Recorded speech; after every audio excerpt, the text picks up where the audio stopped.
A very good evening to all of you. आप सभी प्यारे स्टूडेंट्स का वेलकम करता हूँ वाईटी योर इंग्लिश ट्यूटर पे। देखिए आज की क्लास जो है ना, ये द हिंदू से नहीं, हमने लिया टाइम्स ऑफ इंडिया से। और ये आर्टिकल बात करता है भारत में डॉक्टर्स की क्रोनिक शॉर्टेज का, यानी लंबे वक्त से कमी का।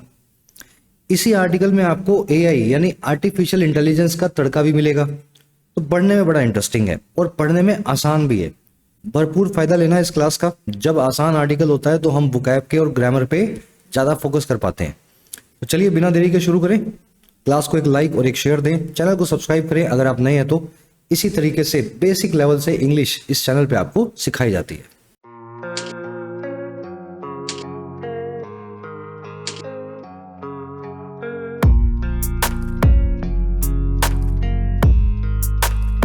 ऑलराइट, कह रहा है जी क्योर बाय एल्गोरिदम। देखिए एल्गोरिदम की स्पेलिंग देख लेना। इस वर्ड का मतलब मेरे ख्याल सभी को पता होगा। एल्गोरिदम का मतलब होता है कंप्यूटर कोड, सॉफ्टवेयर, और क्योर का मतलब होता है इलाज। कह रहा है हो सकता है आने वाले टाइम में, अगले 6 महीने, साल, 2 साल में आप देखें कि डॉक्टर की जगह भारत में एल्गोरिदम यानी कि एआई जो है आपका इलाज करने लगे आपके फोन के जरिए। चलिए टाइटल पैराग्राफ को देखते हैं। कह रहा है इंडियाज डॉक्टर क्राइसिस में just find its cure in court. वही बात लिखी हुई है। कह रहा है भारत में जो डॉक्टर्स का क्राइसिस है, क्राइसिस वर्ड का मतलब बहुत सारे हैं। इसका हिंदी मतलब होता है विपत्ति, आपदा। तो यहाँ पे आपदा यही है कि डॉक्टर्स हैं नहीं और गांव में कोई डॉक्टर काम करने को तैयार नहीं है। तो भारत में डॉक्टर्स की जो ये आपदा है, ये जो मुसीबत है, ये हो सकता है फाइंड करें या ढूंढ लें अपने क्योर को, अपने इलाज को कोड के अंदर, एआई या सॉफ्टवेयर के अंदर।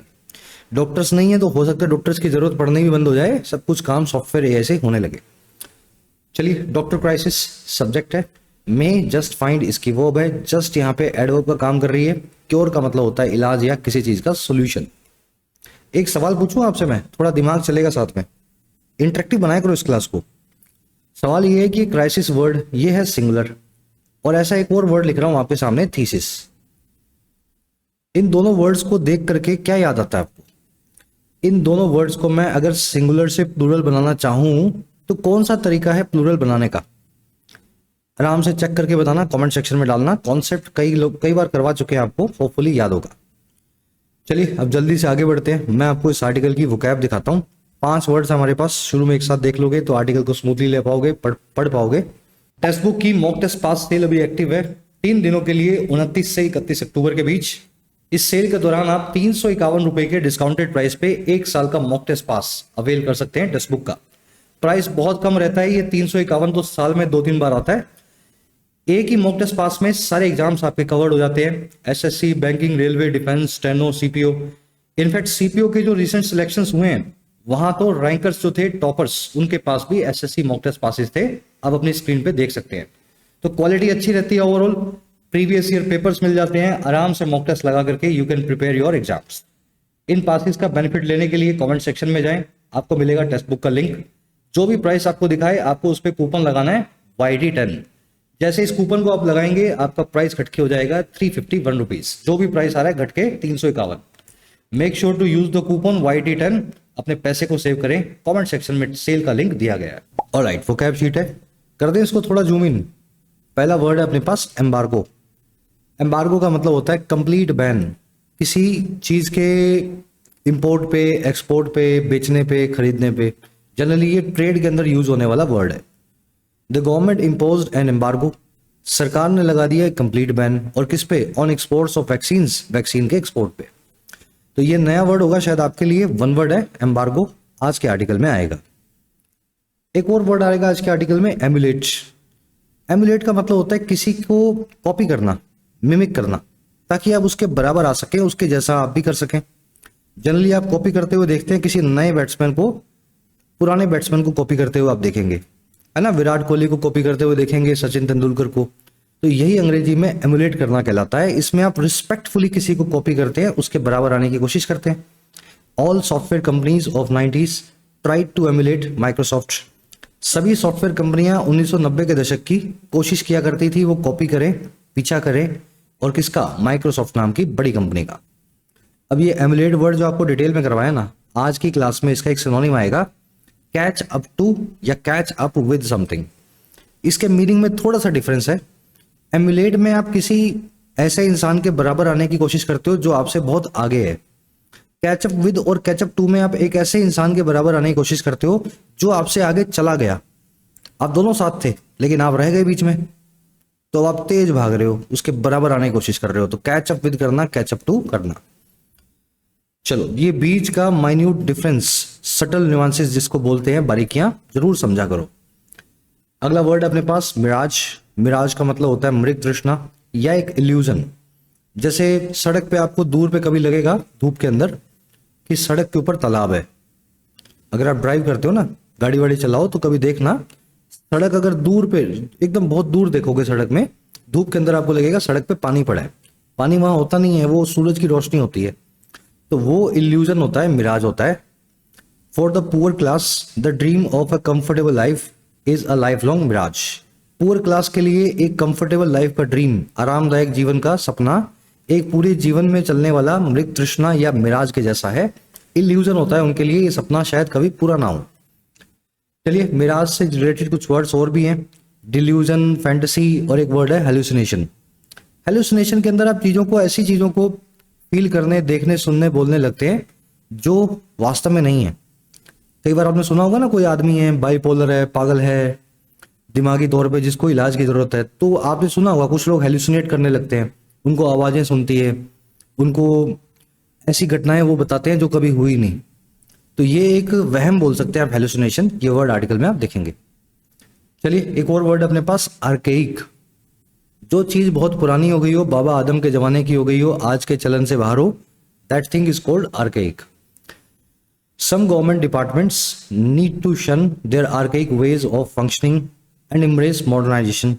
कुछ सरकारी महकमों को जरूरत है कि वो शन करें या छोड़ें अपने बाबा आदम के जमाने के तरीकों को या वेज को, काम करने के, फंक्शन करने के, और एम्ब्रेस करें, गले लगाएं मॉडर्नाइजेशन को, आधुनिकता को।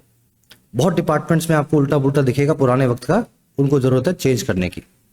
अब देखो, ये पुरानी आदम बाबा के जमाने की चीजों को हम एंशंट, ऑब्सोलीट, एंटिक्वेटेड और प्रिमिटिव भी बोलते हैं। प्रिमिटिव आज ये वर्ड आर्टिकल में आप देखेंगे। प्राइम यानी पहला, प्रिमिटिव यानी बहुत पहले का, जो सबसे शुरू में आया था, शुरुआती। चलिए, अगला वर्ड अपने पास, ग्राइंड। देखिए, ग्राइंड पता है क्या है? रोज सुबह उसी वक्त पे उठना और उसी स्केड्यूल को फॉलो करना, वही खाना खाना, उतनी नींद लेना और एक कदम अपने स्टेप की तरफ और आगे बढ़ना। ये सुनने में आसान है, सरल है, लेकिन बड़ा मुश्किल है ये करने में। कुछ चीजें ऐसी होती है जो सिंपल होती है लेकिन इजी नहीं होती। ऐसी चीजों को अंग्रेजी में बोलते हैं ग्राइंड। इसमें आप एक चक्की चलाते हैं, एक शेड्यूल की, हर रोज चलाते हैं, वही उठना, वही बैठना, वही काम करना, लेकिन कोशिश क्या होती है, अपना डिसिप्लिन बना के रखूं और एक कदम आगे बढ़ूं। For some people education is a tool of empowerment, for others is a grind. कुछ लोगों के लिए शिक्षा या एजुकेशन एक जरिया है सेल्फ एम्पावरमेंट का, खुद के सशक्तिकरण का, और दूसरों के लिए ये एक ग्राइंड है, रोजमर्रा की चक्की जैसा है ना। स्कूल में जाना आना, होमवर्क करना, कुछ लोगों को मुसीबत लगता है और कुछ लोगों को लगता है कि वो खुद को एम्पावर कर रहे हैं। थोड़ा डिटेल में करवा दिया ये वर्ड। ग्राइंड और चोर, ये दोनों वर्ड एक दूसरे के सिनोनिम्स हैं, ड्रजरी भी बोलते हैं। आज चोर नाम का वर्ड आर्टिकल में देखेंगे। ठीक है, चोर क्या समझ गए ना? घर के काम है जो रोज आप करते हो, वो हाउस होल्ड चोर्स हैं जिनको आपको करने का मन नहीं करता लेकिन करना जरूरी है। चलो, वो कैब डिटेल में करवाइए आज आपको। अब आर्टिकल पे आ जाओ, एक समरी आपको दे। समरी ये है कि भारत में अगर डॉक्टर्स की तादाद देखें, रेशो देखें कि भाई 1000 लोगों पे कितने डॉक्टर्स हैं, तो वो रेशो इतना खराब है, इतना कम है भाई, 10,000 में से सिर्फ 7.2 डॉक्टर्स भारत में आपको मिलेंगे। और ये रेशो है अफगानिस्तान जैसा, बांग्लादेश और म्यांमार से भी खराब। इसका रीजन क्या है? हमारे देश में डॉक्टर्स हिस्टोरिकली क्रॉनिक लेवल पे बहुत कम बने हैं। डॉक्टरी की पढ़ाई बहुत मुश्किल होती है, बहुत महंगी होती है। हमारा आर्टिकल कह रहा है कि इस कमी को हो सकता है 20 साल लग जाएं आगे बढ़ने में, लेकिन किसको जरूरत है 20 साल बाद डॉक्टर्स की? एआई जितनी तेजी से बढ़ रहा है, लगता है इन डॉक्टर्स की अब जरूरत पड़ेगी ही नहीं। आप देखोगे रिसेंट टाइम में एआई ने कितनी डेवलपमेंट की है इन द फील्ड ऑफ जो है मेडिकल एजुकेशन, मेडिकल। तो मेडिकल साइंस में डेवलपमेंट के बाद में डॉक्टर्स की जरूरत होनी शायद बंद हो जाए और यही हमारा इलाज होगा इस समस्या का। क्राइसिस जो वर्ड मैंने आपसे पूछा था, पीछे लगा हुआ है इसके IS, ये होता है सिंगुलर। इसके जैसा एक और वर्ड है जैसे कि ये थीसिस, एक और वर्ड भी है बेसिस। ये सारे वर्ड के पीछे IS लगा हुआ है। इनको अगर प्लूरल बनाना हो, मैंने आपसे पूछा था कैसे बनाते हैं, तो इनको आप IS जो लिखा है ना, इसको I को E में बदल दें, तो ये सारे वर्ड जो है प्लूरल बन जाते हैं। चलो अब आर्टिकल पे समरी मिल गई है आपको, आर्टिकल पढ़ना शुरू करते हैं। फर्स्ट पैराग्राफ आपके सामने है और बड़ा आसान है। आज जो बच्चा कह देगा ना मैं पढ़ नहीं पाया, तो मैं समझूंगा वो बहाना करता है। तो सब लोग इसको ट्राई दे लो, मीनिंग निकालो, फिर मैं पढ़ता हूं, मेरे साथ मैच करना। कर लूं मैं start. India's shortage of doctors is alarming, just 7.2%, 7.2 पर 10,000 पीपल। कह रहा है जी भारत की जो शॉर्टेज है, कमी है डॉक्टर्स की। शॉर्टेज का मतलब होता है कमी, इसके लिए एक और वर्ड अंग्रेजी में डर्थ, DEARTH। कह रहा है भारत में जो शॉर्टेज है, डर्थ है डॉक्टर्स की, वो अलार्मिंग है। अलार्मिंग मतलब जो दिमाग के अलार्म बजा दे, चिंताजनक बना दे आपको, तो ये चिंताजनक है बहुत। और कितनी है? सिर्फ 7.2 डॉक्टर हैं एवरेज 10,000 की आबादी पे भारत में। अब ये किससे कंपेयर करें? कह रहे compared with 7.6 in Myanmar, a nation torn by civil war. कह रहा है और ये कंपैरिजन में है 7.6 के म्यांमार नाम के देश में। ये एक ऐसा देश है म्यांमार जो टोन है, कटा छटा है, मार खाया हुआ है, डैमेज्ड है एक सिविल वॉर से, एक गृह युद्ध से। तो म्यांमार में आपको पता है आंग सू की की सरकार को हटा करके वहां की मिलिट्री ने कब्जा कर लिया। तो म्यांमार में भी 7.6 डॉक्टर हैं 10,000 की आबादी में। भारत में तो सब चंगा सी, हमारे यहाँ फिर भी म्यांमार से भी बुरा हाल है। चलिए शॉर्टेज डर्थ वर्ब है इसकी इज, अलार्मिंग यहाँ पे एडजेक्टिव है। अलार्मिंग यानी जो आपको परेशान करे। टॉन मतलब फटा हुआ, ये कंट्री फटी हुई है, मतलब मार खाई हुई है, एकदम इसका हाल बुरा है। It is torn by a civil war, civil war से परेशान है। चलो पाकिस्तान की बात करते हैं, हमारे दोस्त की। कह रहे हैं हमारा जो मुल्क है, पड़ोसी मुल्क Pakistan, manages 11.6 and Cuba under US embargo since 1960 boast a staggering 95.4। कह रहा है और कंपैरिजन करो, म्यांमार से छोड़ो, पाकिस्तान भी जैसे तैसे मैनेज करता है 10,000 की आबादी पे 11.6 डॉक्टर। और क्यूबा नाम के अगर देश की बात करें जो US एम्बार्गो के अंडर है, US के सैंक्शंस या बैन के अंडर है 1960 से। कह रहा है क्यूबा जो है ना वो बोस्ट करता है या इस बड़े आंकड़े को आपके सामने रखता है। बोस्ट करना यानी किसी चीज की डींग हाँकना, ठीक है ना, किसी चीज का दम भरना, शेखी बगाड़ना। तो अगर क्यूबा की बात करें तो उनका आंकड़ा जो है वो बोस्ट करता है एक स्टैगरिंग या हैरान कर देने वाले 95.4 का। तो क्यूबा में जहां अमेरिका ने सैंक्शन लगा रखे हैं, कोई ट्रेड दुनिया कोई कंट्री इससे कर नहीं सकता है ना, कुछ यहाँ बनता नहीं, उगता नहीं ज्यादा। यहाँ भी 7.2 नहीं है, यहाँ भी 95 डॉक्टर हैं 10,000 की आबादी पे भारत के कंपैरिजन में। चलो मीनिंग निकाल पाए। पाकिस्तान की वर्ब है मैनेजेस, वर्ब की फर्स्ट फॉर्म। क्यूबा की वर्ब है बोस्ट, बोस्ट करना, फिर अगेन किसी बड़ी चीज की, किसी बड़े आंकड़े का दम्भ भरना या उसकी शेखी बगाड़ना। चलो स्टैगरिंग यानी जो आपको हैरान या परेशान कर दे, सरप्राइजिंग।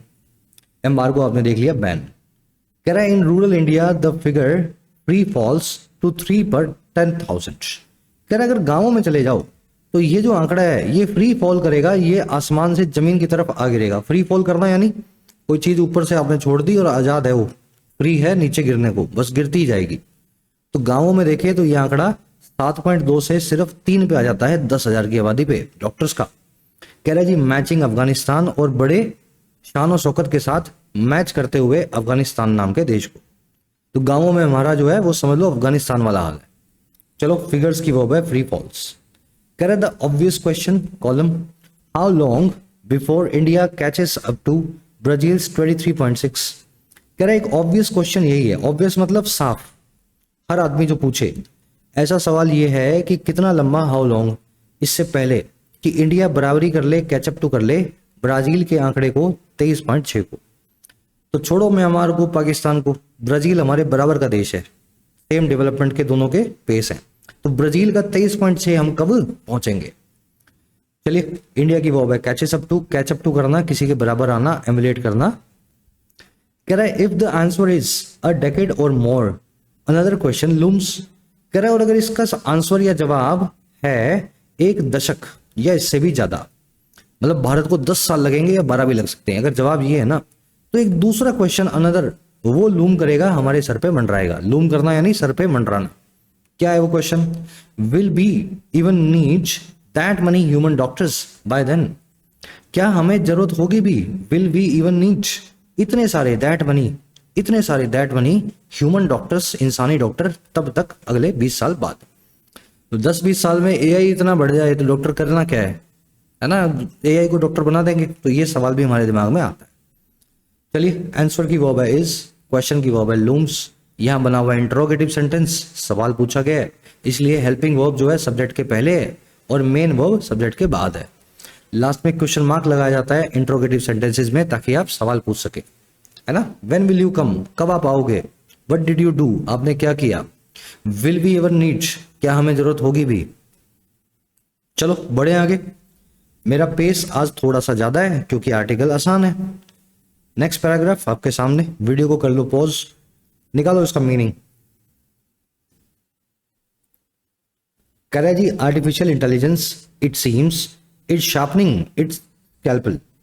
कह रहा है अगर एआई की बात करें ना, तो ऐसा दिखाई देता है कि ये धारदार बना रहा है, शार्पन कर रहा है, नुकीला बना रहा है अपने स्कैल्पल को या तलवार को।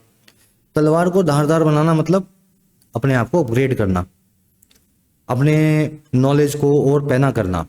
तो देख के ऐसा लगता है कि एआई तैयार हो रहा है, अपने चक्कू को, तलवार को धार निकाल रहा है अगले 4-5 साल में हेल्थ के फील्ड में आने के लिए। आर्टिफिशियल इंटेलिजेंस की वर्ब है इज शार्पनिंग, शार्पन करना, तीखा बनाना। इट की वर्ब है सीम्स, इट आया एआई के लिए। स्कैल्पल मैंने आपको बता दिया, डॉक्टर की वो छुरी जिससे वो इलाज करे, वो टूल, वो इंस्ट्रूमेंट जिससे आप आगे जिंदगी में बढ़ो, वो आपका स्कैल्पल होता है। कह रहा है according to Robert Wachter, chair of medicine at the University of California, AI could soon evolve from an assistant into the everyday physician. कह रहा है जी अगर हिसाब से बात करें, अकॉर्डिंग टू किसके? अकॉर्डिंग टू किसने बोला ये बात? रॉबर्ट वॉचर ने बोला। कौन है रॉबर्ट वॉचर? कॉमा लगा के बता दिया। कह रहा है जो चेयर हैं या चेयरमैन हैं मेडिसिन के यूनिवर्सिटी ऑफ कैलिफोर्निया में, चेयर पे बैठे हैं, कह रहे इनके हिसाब से एआई जो है ना, वो बहुत जल्दी सून इवॉल्व हो जाएगा, डेवलप हो जाएगा या विकसित हो जाएगा एक असिस्टेंट से एवरीडे फिजिशियन के अंदर, रोजमर्रा के डॉक्टर के अंदर। तो अभी तो वो एक असिस्टेंट है आपका, कुछ पूछ लो बता देगा, थोड़े टाइम में वो आपको सामने से बताने लगेगा कि आप में क्या कमियां हैं। तो ऐसे इवॉल्व होगा। कह रहे जी not a neurosurgeon but your friendly neighbourhood doctor.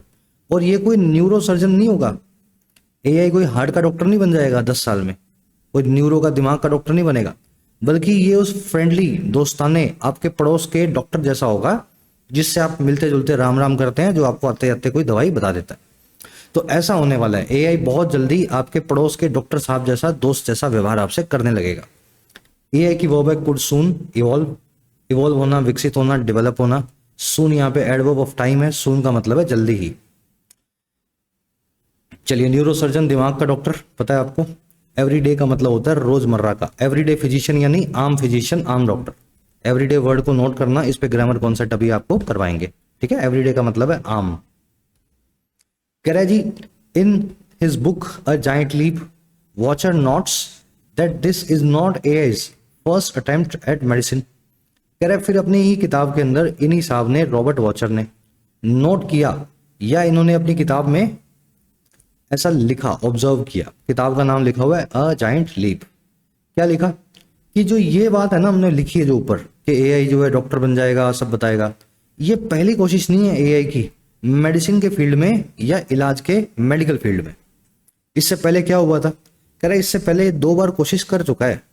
In the 1970s the technology was too primitive. In 2010s IBM's Watson promised the moon.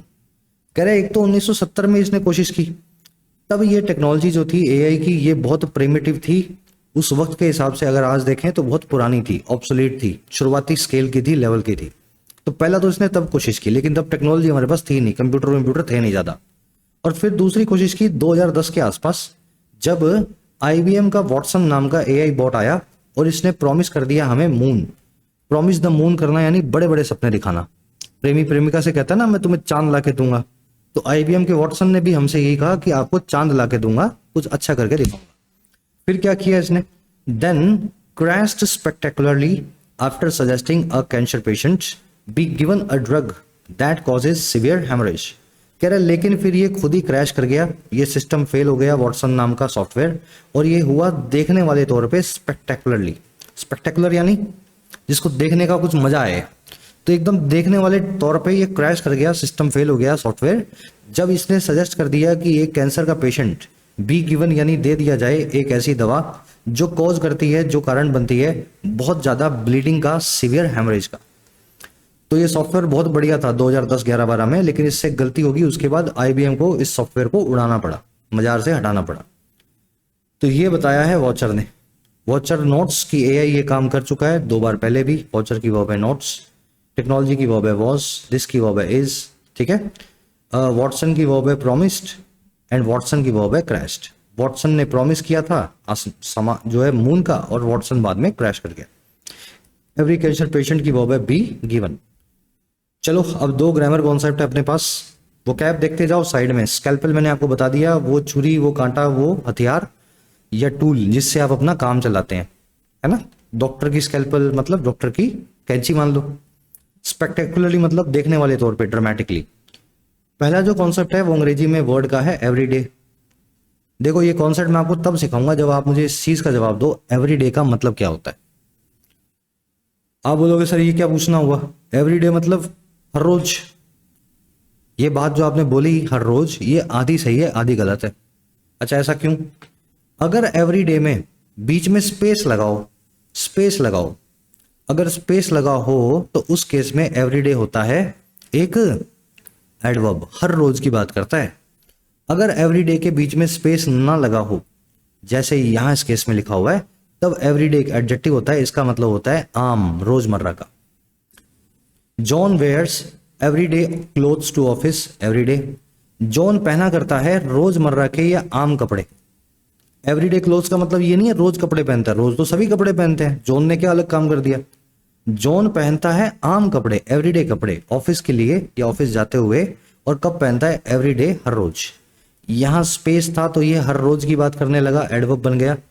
यहां स्पेस नहीं था तो ये एडजेक्टिव बन गया और मीनिंग रखने लगा आम। मजा आया कॉन्सेप्ट सीख के?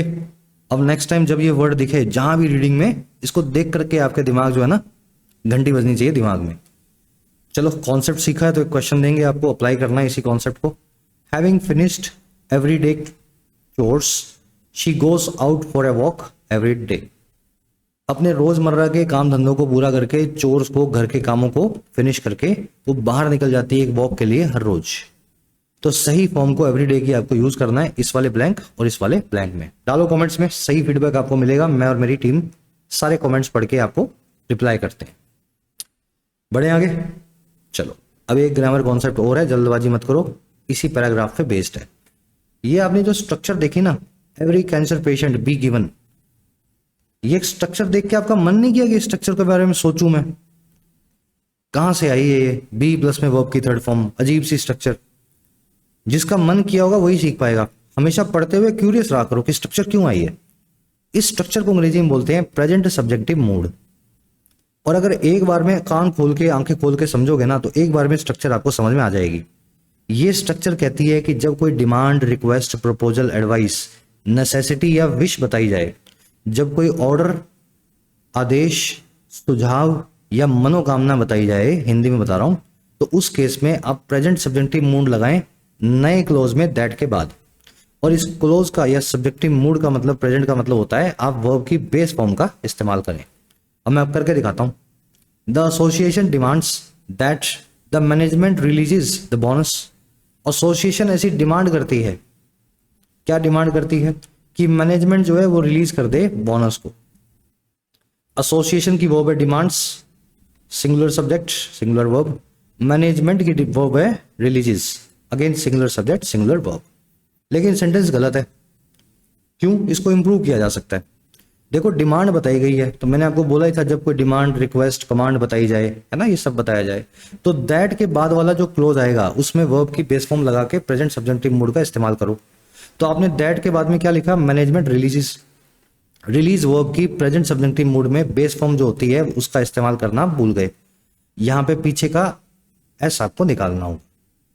अब आप पूछोगे सर क्यों निकाल दूं एस?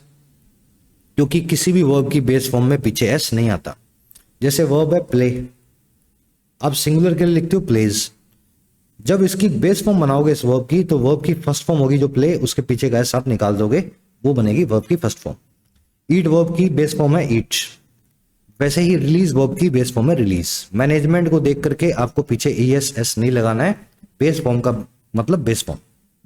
तो ऐसे सेंटेंस को आपको सही करना है। It is essential that everyone knows the truth, ये जरूरी है कि हर आदमी जाने सच को। इसेंशियल यानी जरूरी, नेसेसिटी बताई गई है, प्रेजेंट सब्जेक्टिव मूड लगेगा, कहाँ लगेगा, दैट के बाद लगेगा। नया जो क्लोज आया है उस क्लोज में वर्ब की फर्स्ट फॉर्म लगाओ बिना एस के, यहाँ पे नो वर्ब का एस आप निकाल दो। ठीक है, तो बस यही यहां भी ऐसा हुआ। अब देखो इसका मैं एक आपको एडवांस वर्जन और करवाता हूं प्रेजेंट सब्जेक्टिव मूड का। अगर आपको प्रेजेंट सब्जेक्टिव मूड समझना है कि ये क्यों होता है, तो आप वर्ब के आगे शुड को इमेजिन करें, दैट द मैनेजमेंट शुड, अब शुड के साथ में रिलीज लिखोगे, अपने आप बेस फॉर्म आएगी।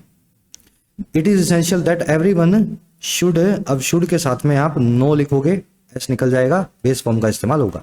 तो प्रेजेंट सब्जेक्टिव मूड में शुड छुपा हुआ होता है, शुड कहीं पे छुपा हुआ होता है, उसको लिखा नहीं जाता, बस उसको देख करके वर्ब की बेस फॉर्म का इस्तेमाल होता है। और यहीं से प्रेजेंट सब्जेक्टिव मूड का पैसिव आप बना सकते हो। अब पैसिव बनाना सीखते हैं।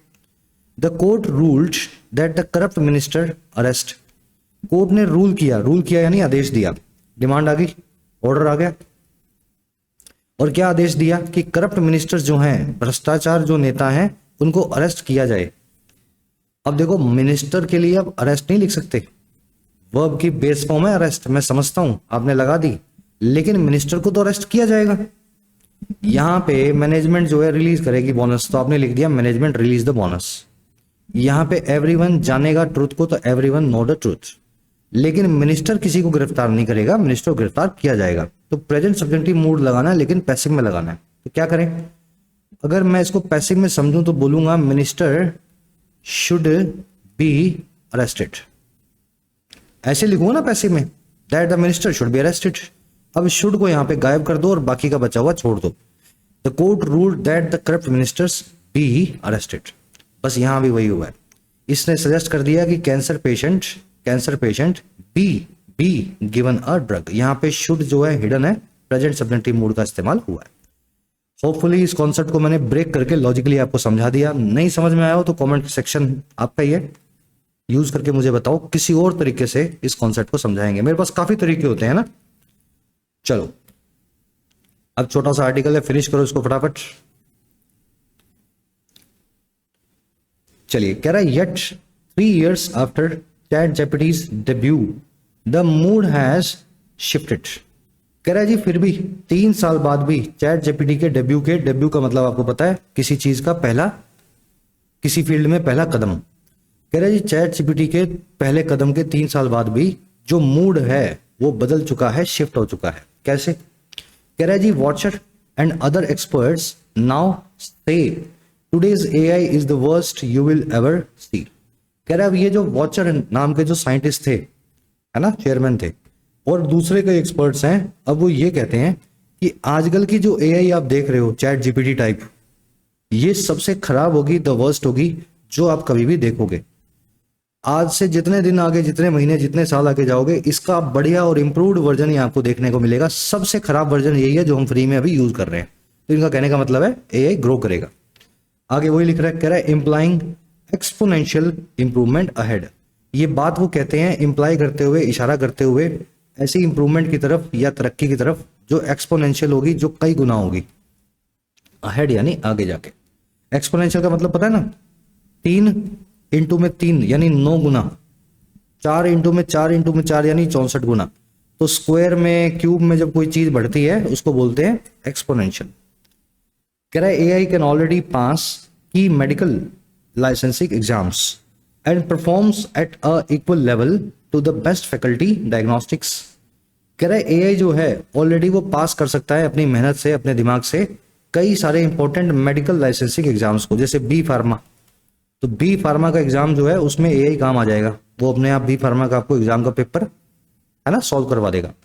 और कह रहे ये AI परफॉर्म कर सकता है आजकल एक ऐसे लेवल पे जो बराबर है, इक्वल है जो बेस्ट फैकल्टी डायग्नोस्टिशियंस हैं उनके।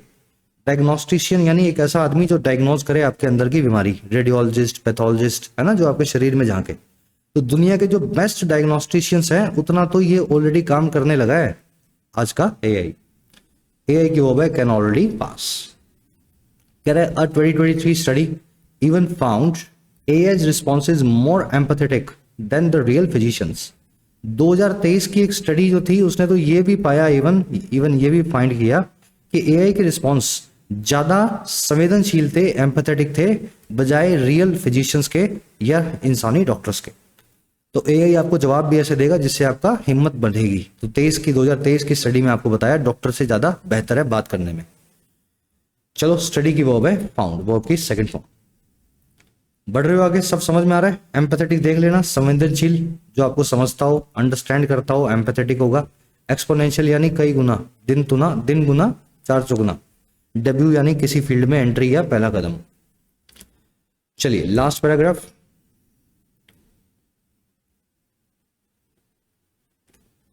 कह रहा जी so why has not AI taken over the clinic. अब सवाल ये है कि फिर अगर सब कुछ ठीक है तो अभी तक एआई ने टेक ओवर क्यों नहीं किया, कब्जे में क्यों नहीं लिया क्लिनिक को, यानी एआई अभी डॉक्टर की जगह पे क्यों नहीं आया। सवाल का जवाब क्या है, कह रहा है because bias and hallucinations still make it unreliable. कह रहा है रीजन साफ है, एक तो इसमें होता है बायस यानी पक्षपातपना। ये अमेरिकन दवाओं को अच्छा बता देगा, रशियन दवाओं को खराब बता देगा। रशिया में चलाओगे तो रशियन दवाओं को अच्छा बता देगा, अमेरिकन दवाओं को खराब बता देगा। एक तो इसमें बायस रहता है, दूसरा रहता है इसमें हेलुसिनेशन। हेलुसिनेशन यानी ऐसी चीजों की मनगढ़ंत कहानी बनाना जो कभी हुई नहीं। आप इसको ज्यादा तंग करोगे ना तो उल्टा पुल्टा आपको बता देगा, आपको दिमाग खराब कर देगा आपका। कह रहा है जी ये इसीलिए डॉक्टर की जगह नहीं आया क्योंकि एक तो इसमें बायस भर रखा है इनके प्रोग्रामर्स ने, दूसरा एआई ऐसा बना दिया इन्होंने कि वो खुद ही मनगढ़ंत कहानियां करने लगता है। तो वो आज भी ये दोनों चीजें इसको अनरिलायबल बनाती है, इसको ज्यादा भरोसेमंद नहीं बनाती। कह रहा है one wrong diagnosis can sink a startup. अगर एक भी खराब डायग्नोसिस हो जाए, जांच हो जाए किसी के एक्सरे की, एमआरआई की खराब तरीके से, तो वो डुबा सकती है एक पूरे स्टार्टअप को, जिस कंपनी ने स्टार्टअप ने उस प्रोग्राम को बनाया था। हो सकता है ना ऐसा। अब बहुत मेहनत करके एक एआई प्रोग्राम बनाओ जो एक भी आदमी की गलत बीमारी को बारे में कुछ बता दे तो आपका स्टार्टअप ही बंद हो जाएगा रातों रात। तो ये रीजन है इसके ना आने का। कह रहा है जी for now it's tackling bureaucratic chores like record summarisation. कह रहा है जी अभी के लिए ना एआई जो है टैकल कर रहा है, जूझ रहा है, सामना कर रहा है उन सभी ब्यूरोक्रेटिक चोर्स का या दफ्तरी कामों का। ब्यूरोक्रेसी आप जानते हैं, दफ्तर है ना, दफ्तरी ब्यूरोक्रेटिक, जैसे कि रिकॉर्ड को समराइज करना, किसी बड़े से डेटा को छोटी समरी में तब्दील करना, अभी तक यही करता है। Diagnosis remains the holy grail. Diagnosis जो है वो हमारा अल्टीमेट एम है, होली ग्रेल है, सबसे बड़ा निशाना है। एआई से हम पूछें कि वो क्या बीमारी है बता दे, डायग्नोसिस। कह रहा है and while AI will not replace doctors soon, roles like radiologist and pathologist may start disappearing within a decade। और कह रहा है जहां AI जो है रिप्लेस बिल्कुल नहीं करेगा डॉक्टर्स को बहुत जल्दी, कई सारे जो रोल्स हैं, कई सारे जो प्रोफाइल्स हैं डॉक्टर्स की, जैसे कि रेडियोलॉजिस्ट, पैथोलॉजिस्ट, ये सारे डॉक्टर जो हैं ये स्टार्ट कर देंगे गायब हो जाना अगले 10 सालों में। तो डॉक्टर को पूरी तरीके से चेंज नहीं करेगा एआई, उनकी जगह नहीं आएगा, लेकिन ऐसे सारे काम कर देगा जो रेडियोलॉजिस्ट, पैथोलॉजिस्ट आज कर रहे हैं। 10 साल बाद कोई पैथोलॉजी की, रेडियोलॉजी की ज्यादा पढ़ाई नहीं करेगा। चलिए डायग्नोसिस की वर्ब है रिमेन्स, एआई की वर्ब है विल नॉट रिप्लेस। पैथोलॉजिस्ट यानी जो आपकी बीमारी देख के बताए, रेडियोलॉजिस्ट यानी जो आपके एक्सरे, एमआरआई, खून की जांच करके उन रिपोर्ट्स को देख करके आपके बारे में कुछ बताए। कह रहा है after all the robots are still learning from us. कह रहा है जी सब बातों की बात तो यही है कि ये रोबोट जो है एआई के, ये अभी भी सीख रहे हैं और हम ही से सीख रहे हैं। चलो ये प्यारा सा छोटा सा चुन्नू सा आर्टिकल था, अपन ने कर दिया फटाफट इसको कवर आधे घंटे में। अब कुछ क्वेश्चंस हैं इसी आर्टिकल के ऊपर बेस्ड हैं, साथ में मेरे सॉल्व करो ताकि आपकी अंडरस्टैंडिंग लेवल आपको पता लगे। फर्स्ट क्वेश्चन है, वीडियो को मैं पॉज कर देता हूँ, क्वेश्चन समझा देता हूँ। ऑथर ने आईबीएम के वॉटसन सॉफ्टवेयर के फेलियर का एग्जाम्पल क्यों दिया? कौन सी दिली तमन्ना ये ऑथर पूरी करना चाहता था जो इसने बताया कि आईबीएम का 2010 में वॉटसन जो था वो कैसे डूबा? सिर्फ एक ही रीजन से ये बताना चाह रहा था कि जब ओवर कॉन्फिडेंस हो गया था अर्ली एआई के मॉडल्स में तो उससे बड़े बड़े सेटबैक्स या फेलियर हुए। ओवर कॉन्फिडेंस ही था ना, आपने ये सॉफ्टवेयर बना के बाजार में छोड़ दिया, फिर उसने गलत डायग्नोसिस कर दिया तो आपका सॉफ्टवेयर बंद हो गया। तो ये बताने के लिए इसने इस बारे में लिखा है, show how overconfidence in early AI models led to major setbacks. चलो अब एक नए टाइप का क्वेश्चन जो आजकल पूछा जा रहा है बैंक्स एसएससी दोनों में। आपको एक सेंटेंस दिया गया है और जो अंडरलाइन पोर्शन है आपसे पूछा गया है कि वो किस टाइप का फ्रेज है, adverbial phrase of manner, adverbial phrase of intensity, of reason या टाइम। देखो अगर सीखना है ना इसके जवाब निकालने तो टेक्निकली और लॉजिकली समझो। लॉजिक तो समझते हो ना, गिनती के साथ में सिखाऊंगा। सेंटेंस का मीनिंग है कि एआई जो है पास कर सकता है बड़े इंपॉर्टेंट मेडिकल लाइसेंसिंग एग्जाम को और परफॉर्म कर सकता है। परफॉर्म कैसे करता है, ध्यान देना इन वर्ड्स पे। परफॉर्म कहाँ करता है, कैसे करता है? परफॉर्म करता है भाई साहब एक ऐसे लेवल पे जो इक्वल है, बराबर है सबसे अच्छी बेस्ट फैकल्टी डायग्नोस्टिशियंस का। परफॉर्म कैसे करता है? परफॉर्म इस लेवल पे आके करता है। ये जो at a level equal to ये जवाब दे रहा है परफॉर्म कैसे करता है, यानी हाउ का। और अगर आप ऐसा भी मान लें कि ये परफॉर्म कहां करता है तो परफॉर्म एक लेवल पे करता है, तो कहां का जवाब भी दे सकता है, तो ये वेयर का रिप्लाई भी करता है। पर ध्यान देना यहाँ पे किसी जगह की बात नहीं हो रही। मैंने बोला यार उसकी वॉइस जो है ना उस लेवल की है, तो कोई लेवल है नहीं, कोई 20 foot 30 foot 40 foot. Physical location की बात नहीं हो रही, तो एडवर्बियल फ्रेज ऑफ टाइम जो है प्लेस नहीं बनेगा। फिजिकल प्लेस हो तब तो एडवर्बियल फ्रेज ऑफ प्लेस बनाओ, अगर फिजिकल प्लेस नहीं है तो वेयर का आंसर ये नहीं करेगा, ये जवाब करेगा हाउ का। कैसे परफॉर्म करता है, इट परफॉर्म्स हाउ, तो हाउ से बन जाएगा एडवर्ब फ्रेज ऑफ मैनर। तो ये है लॉजिक। अगर ये जवाब करे कितना तो इंटेंसिटी, अगर ये जवाब करे क्यों का तो रीजन, अगर ये जवाब करे कब का तो एडवर्बियल फ्रेज ऑफ टाइम, कहाँ का जवाब करे तो वेयर, ठीक है, एडवर्बियल फ्रेज ऑफ प्लेस। यहाँ पे जवाब दे रहा है कैसे का तो adverbial phrase of manner, manner का मतलब होता है तरीका। होपफुली लॉजिकली समझ में आया होगा। रोज करवा रहा हूँ एक क्वेश्चन, 2 3 4 5 दिन फॉलो करो, सीख जाओगे। लास्ट के दे रहा हूँ 4 क्वेश्चंस, 5 क्वेश्चंस आपको एज होमवर्क। एक तो पूछा है वन वर्ड, एक बड़ा सा बैन ऑर्डर हो, उस ऑर्डर को बैन को क्या बोलोगे? एम्बार्गो बोलोगे, चोर बोलोगे, हेलुसिनेशन बोलोगे या ऑब्सोलीट बोलोगे? अच्छे से करवाया था आपको क्वेश्चन। आंसर इस वीडियो के फर्स्ट कमेंट में मैंने डाल दिया है, आप मेरे आंसर से अपना मैच करें। किसी के साथ कैचअप टू करना या कैचअप विद करना, इसका मीनिंग आपसे पूछा है।